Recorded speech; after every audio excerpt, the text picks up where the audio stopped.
அன்புள்ள பிதாவே, இந்த அருமையான நல்ல சாயங்கால வேலைக்காக நாங்கள் நன்றி செலுத்துகிற கர்த்தாவே, துதிக்கிறோம் ஆண்டவரே. இந்த வாரத்திலும் இந்த முதல் நாளை காணக்கூடிய கிருபையை கொடுத்தீங்க, நன்றி துதிக்கிறோம்ப்பா. வந்திருக்கிற ஒவ்வொரு பிள்ளைகளையும் பேர் பேராக ஆசீர்வதித்து அனுப்பியா நாங்கள் ஜெபிக்கிற ஆண்டவரே. கர்த்தாவே, இங்கே இவர்களப்பா கற்றுக்கொள்ள இருக்கிற பாடல்கள், கதைகள், வசனங்கள் எல்லாம் உங்களுடைய வாழ்க்கையில் மிகுந்த பிரயோஜனத்தை கொண்டு வந்து ஜெபிக்கிறப்பா. பெற்றோர்கள் அவர்களும் கையில் செய்கிற வேலைகளை நீங்கள் ஆசீர்வதிங்க. இந்த கிராமத்தை முற்றும் முழுதுமாய் ரட்சித்துக் கொள்கிற நாங்கள் ஜெபிக்கிற ஆண்டவரே. தொடர்ந்து ஆண்டவரே இந்த ஊழியத்தை நடத்த தேவன் கிருபை தருவீராக, பலன் தருவீராக. இந்த ஊழியத்துக்கு கொடுக்கிற ஒவ்வொரு கரங்களையும் தேவனை இடம் கொள்ளாமல் போக மட்டும் ஆசீர்வதிக்க ஜெபிக்கிறேன். மீதியான வேலைகளுக்கு பொறுப்படுத்திக் கொள்வீராக. இயேசு கிறிஸ்து நாமத்தில் வேண்டிக் கொள்கிறோம் நல்ல பிதாவே. உட்காரலாம். Are you happy? Oh yes. Oh yes. Good evening children. Good evening children. Good evening children. Good evening ma'am. எப்படி சொல்லணும்? Good evening. Good evening children. ரெண்டோட சொன்னா கூட புரியுது என்ன? சரி, இன்னைக்கு நம்ம என்ன பார்க்க போறோம்னா ஒரு கதை பார்க்க போறோம். இன்னைக்கு ஒரு கதை என்ன செய்ய போறோம்? ஒரு ஊர்ல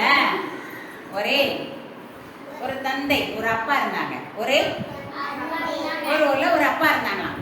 அந்த அப்பா ஒரு நாள் ஒரு இடத்துக்கு போனாங்க. எந்த இடத்துக்கு அப்படின்னா மின்சாரம் தயாரிக்கக்கூடிய இடம். மின்சாரம் தயாரிக்கக்கூடிய இடம். ஏன்னா அந்த இடம் ரொம்ப ஆபத்தானது. கவனி, இப்ப நம்ம கரண்ட் இருக்குது. இந்த கரண்ட்ல சும்மா கை வைக்கலாமா? பிளக்ல எல்லாம் சும்மா சும்மா கை வைக்கலாமா? என்ன செய்யும்? ஷாக் அடிச்சா ப்ராப்ளம் தான். என்ன அப்ப அந்த மின்சாரம் தயாரிக்கிற இடத்துக்கு எல்லாரையும் விட மாட்டாங்க. எல்லாரும் என்ன செய்ய மாட்டாங்க? சின்ன பிள்ளை எல்லாம் விட மாட்டாங்க.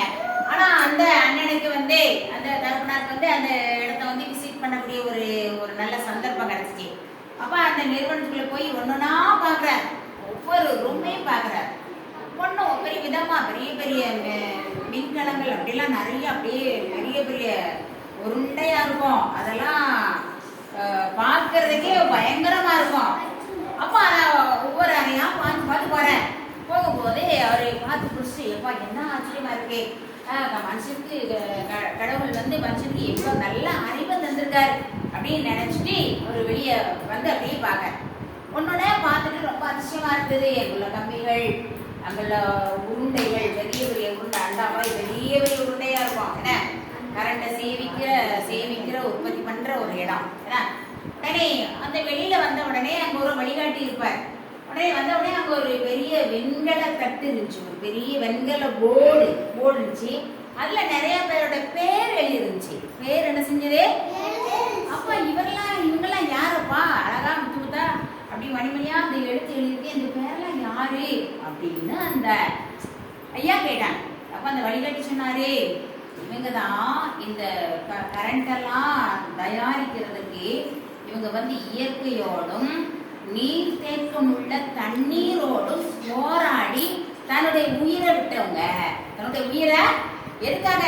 கரண்ட் சப்ளை பண்ணும்போது அதுக்குள்ள இறங்கி செய்யும் போது நீர் தேக்கங்களோடும் அதுக்குள்ள இருக்கிற தண்ணீரோடும் இயற்கையோடும் போராடி இந்த கரண்ட்டை தயாரிக்கும் பொழுது தன்னுடைய உயிர் என்ன செஞ்சிருச்சு?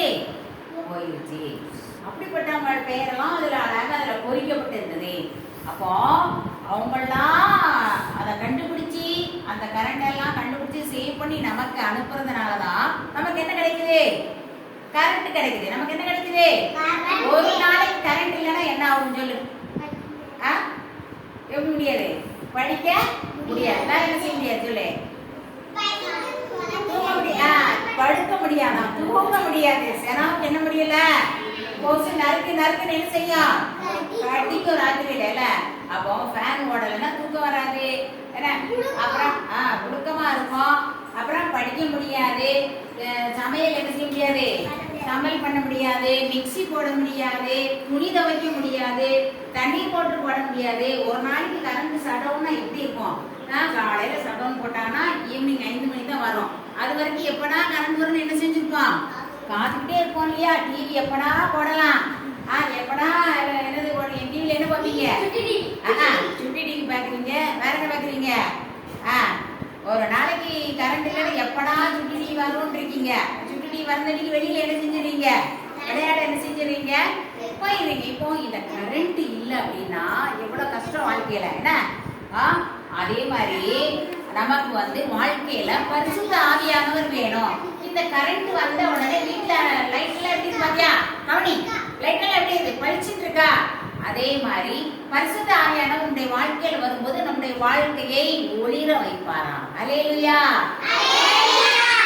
இப்போ பரிசுத்த ஆவியானவர் யார் அப்படின்னா, கவனி, இப்போ நீ ஒரு வீட்டுக்குள்ள போறேன்னு வச்சுக்கோயே. ஒரு வீட்டுக்குள்ள போற, அங்க ஒரு 2 ரூபாய் 5 ரூபாய் கீழே கிடக்குது. ஒரு மனசு சொல்லும் இது எடுத்துக்கோ அப்படிங்கும். இன்னொரு மனசு சொல்லும் அதை என்ன செய்யாத, சொல்லுமா சொல்லாதா? ஒரு மனசாட்சி சொல்லுமா சொல்லாதா? மனச்சாட்சியோட பேசுறவர் தான் பரிசுத்த ஆவியானவர். மனச்சாட்சியோடு பேசுகிறவர். அப்ப நீ யாருக்கு கீழ்ப்படியணும்? ஏசப்பாக்கு என்ன செய்யணும்? பரிசுத்த ஆவியானவர் நம்மகிட்ட சொல்லும் போது நம்ம கீழ்ப்படியணும். கவனி, அப்போ பரிசுத்த ஆவியானவர் நம்மகிட்ட உள்ள வந்துட்டாருன்னா நம்முடைய வாழ்க்கை வெளிச்சம் அடையும். நம்முடைய வாழ்க்கை என்ன செய்யும்பா? வெளிச்சம் அடையும். ஒரு தப்பு செய்யும் போது உன்னுடைய மனசு சொல்லும் இது தப்பு, இது சரின்னு. அப்போ அந்த மனச்சாட்சி என்ன சொல்கிறதோ அதைத்தான் நீங்க என்ன செய்யணும். அப்ப இதுதான் நமக்கு ஏசப்பா கொடுக்கிற பரிசுத்த ஆவியானவர். இதுதான் நமக்கு ஏசப்பா கொடுக்கிற பரிசுத்த ஆவியானவர். அப்போ ஆண்டவர் பரிசுத்த ஆவியாகிய தேற்றரவாளனை நமக்கு என்ன அனுப்பினார். நல்லா கவனி, நல்லா கவனி. கர்த்தர் தேற்றரவாளனை உங்களுக்காக அருளுகிறவர். சொல்லுவாங்க, கர்த்தர் உங்களுக்காக தேற்றரவாளனை அருளுகிறவர். தேற்றரவாளனை யாருன்னு பார்த்தோம்? பரிசுத்த ஆவியானவர். பரிசுத்த ஆவியானவரை யாரு? உங்களுக்குள்ள இருக்கிற மனச்சாட்சியோடு என்ன செய்வார்? அவரு பேசுவார். சரியா? நான் சொன்னேன்ல, வீட்டுல ஒரு காசு கிடக்குது, அடுத்த வீட்டுல ஒரு 5 ரூபா 10 ரூபா கிடக்குது, இது எடுன்னு ஒரு மனசு சொல்லும், இன்னொரு மனசு என்ன சொல்லும்? எடுக்க கூடாதுன்னு சொல்லும். அப்ப எந்த மனசு நல்ல மனச்சாட்சி? எடுக்க கூடாதுன்னு சொல்ற மனச்சாட்சி தான். திருடலாமா? திருடக்கூடாது ஒரு உள்ளுக்குள்ள ஒரு ஆவி பேசும். அப்படா நீ அந்த ஆவிக்கு நீங்க என்ன செய்யணும்? கீழ்ப்படியணும். அதுவே பரிசுத்த ஆவியானவர். சில நேரங்கள்ல சில தப்பு பண்ணுவீங்க நீங்க நேரங்கள். அப்போ நம்ம என்ன செய்யணும் அப்படின்னா, ஆண்டவரே எனக்கு பரிசுத்த ஆவியே தாரும். எப்படி கேட்கணும்? சொல்லு, பரிசுத்த ஆவியே தாரும். அப்பதான் அவர் சகலவித சத்தியத்தோடு உங்களை நடத்துவார். சகலவித ஒழுக்கத்தோடு உங்களை என்ன செய்வாரு? நடத்துவார். அதனாலதான் ஏசப்பா தருகிற ஆவியை நாம் என்ன செய்யணும்? பெற்றுக்கொள்ள வேண்டும். பெற்றுக்கொள்ள வேண்டும். ஒரு வசனம் சொல்றேன், இந்த வசனோட சொல்றேன். நீ சொல்லு, நீர் பாய்ச்சலான ஓட்டத்தை போலவும் வற்றாத நீரூற்றை போலவும் இருப்பாய். சொல்லு, நீ நீர் பாய்ச்சலான ஓட்டத்தை போலவும் வற்றாத நீரூற்றை போலவும் இருப்பாய். சொல்லணும் என்ன? நீ சொல்லுவப்பா, நீ பாய்ச்சலான ஓட்டத்தை போலவோ வற்றாத நீரூற்றை போலவோ இருப்பாய். சொல்லலாமா? நீ பாய்ச்சலான ஓட்டத்தை போலவோ வற்றாத நீரூற்றை போலவோ இருப்பாய். விருத்திகா ரொம்ப கவனிக்கிறாப்பா. விருத்திகா நீங்க வந்திருக்கா? நல்லா கவனிக்கணும். சொல்ல சொல்ல கவனிக்கணும். இப்ப சொல்லணும். சரியா? நீர் பாய்ச்சலான ஓட்டத்தை போலவோ வற்றாத நீரூற்றை போலவோ இருப்பாய். சொல்லுவா ஒரு சொல்லுமா வரிகள். நீர் பாய்ச்சலான ஓட்டத்தை போலவோ வற்றாத நீரூற்றை போல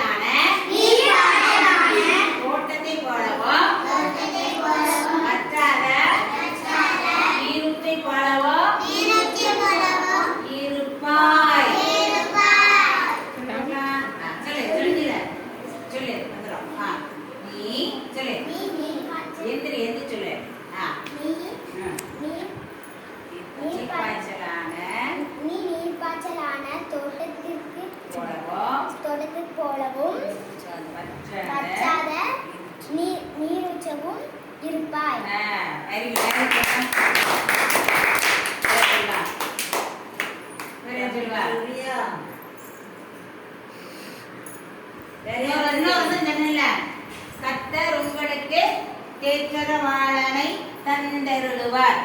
கர்த்தர் சொல்லுவாங்களா? உங்களுக்கு தேற்றரவாளனை தந்தருளுவார். சொல்லுவோமா? கர்த்தர் உங்களுக்கு தேற்றரவாளனை தந்தருளுவார். அப்ப சொல்றேன், கர்த்தர் உங்களுக்கு தேற்றரவாளனை தந்தருளுவார். கர்த்தர் உங்களுக்கு தேற்றரவாளனை தந்தருளுவார்.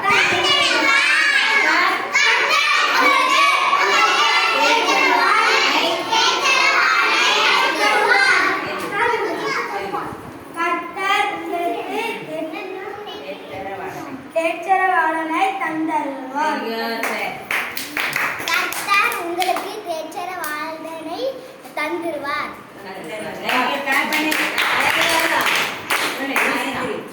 கர்த்தர் உங்களுக்கு தேற்றரவாளனை தந்துருவார்.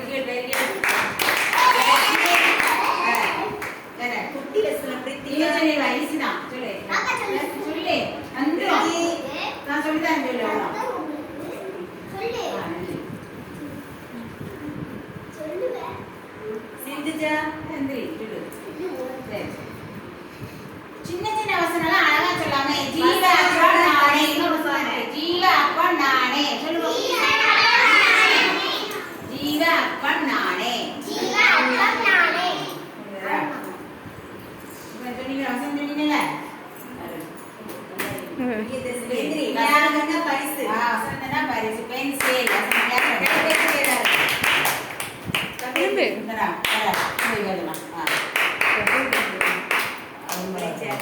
சரி, இன்னொரு வசனம் சொல்லணும். அவங்களுக்கு ரப்பர் தரேன். ஜீவ குட்டிஸ், குட்டி பிள்ளைகளுக்கு முன்னால உள்ள குட்டிஸ். ஜீவ அப்பா நானே. குட்டிஸ் கிடையாது. ஜீவ அப்பா நானே. இவ்வளவுதான் குட்டிஸ் சொல்ல போறீங்க. ஜீவ அப்பா நானே. ஜீவ அப்பா நானே. தெரியுமா? சொல்லு. ஜீவன் அப்பம் நானே. ஜீவ அப்பம் நானே. Very good. சரி, சனா சொல்லலாம். ஜீவ அப்பம் நானே. அவ்வளவுதான்.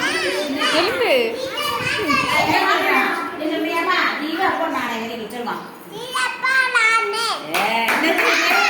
ஜீவப்பா நானே. ஜீவ அப்பா நானே. Very good. சொல்லுவா. ஜீவ அப்பா நானே. Very good. Very good. நீ சொல்றியாமா? எந்திரி. ஜீவ அப்பம் நானே. இவ்வளவுதான். ரொம்ப கஷ்டம் கிடையாது. ஜீவ அப்பா நானே.